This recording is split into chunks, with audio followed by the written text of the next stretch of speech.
ইরানের সঙ্গে যুদ্ধ বন্ধে আগামী বুধবারের মধ্যে দীর্ঘমেয়াদী কোনো চুক্তি না হলে যুদ্ধবিরতি শেষ করার ঘোষণা দিয়েছেন যুক্তরাষ্ট্রের প্রেসিডেন্ট ডোনাল্ড ট্রাম্প। বুধবারের মধ্যে সমঝোতায় পৌঁছতে ব্যর্থ হলে ইরানে আবারও বোমা হামলা শুরু হতে পারে বলে হুঁশিয়ারি দিয়েছেন ডোনাল্ড ট্রাম্প। রয়টার্সের প্রতিবেদন অনুযায়ী মার্কিন প্রেসিডেন্টের সরকারি উড়োজাহাজ এয়ারফোর্স ওয়ানে সাংবাদিকদের সঙ্গে আলাপকালে ট্রাম্প এই কথা বলেন। তিনি বলেন, আমি হয়তো এ যুদ্ধবিরতির মেয়াদ আর বাড়াবো না, তবে ইরানি বন্দরগুলোর ওপর অবরোধ বজায় থাকবে। ফলে একদিকে অবরোধ থাকবে, অন্যদিকে দুর্ভাগ্যবশত আমাদের আবারও বোমা হামলা শুরু করতে হবে। যুক্তরাষ্ট্র ও ইরানের মধ্যে চলমান 2 সপ্তাহের এই যুদ্ধবিরতির মেয়াদ আগামী বুধবার শেষ হতে যাচ্ছে। যুদ্ধবিরতির মেয়াদ বাড়ানোর লক্ষ্য নিয়ে বর্তমানে দুই পক্ষ পরোক্ষ আলোচনায় অংশ নিচ্ছে।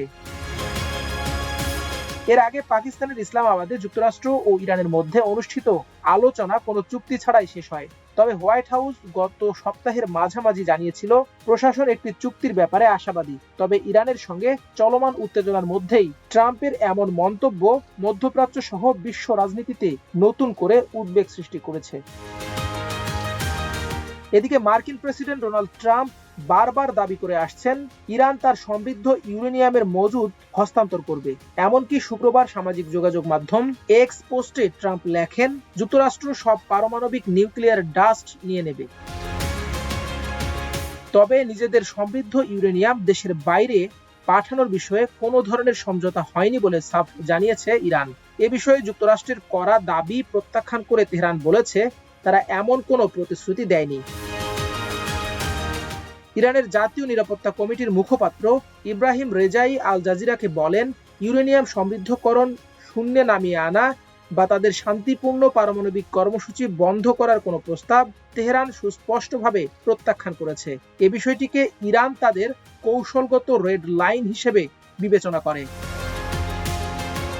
ট্রাম্পের দাবি নাকচ করে দিয়ে ইরানের পররাষ্ট্র মন্ত্রণালয়ের মুখপাত্র ইসমাইল বাঘাই বলেন, সমৃদ্ধ ইউরেনিয়াম আমাদের কাছে ইরানের মাটির মতোই পবিত্র, কোনো অবস্থাতেই এটি কোথাও হস্তান্তর করা হবে না।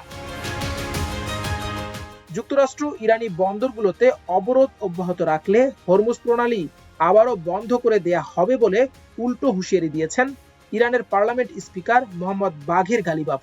শনিবার সামাজিক যোগাযোগ মাধ্যম এক্সে দেয়া এক পোস্টে গালিবাফ বলেন, অবরোধ চলতে থাকলে হরমুজ প্রণালী খোলা থাকবে না। এই জলপথ দিয়ে জাহাজ চলাচল ইরানের অনুমোদনের ওপর নির্ভর করবে।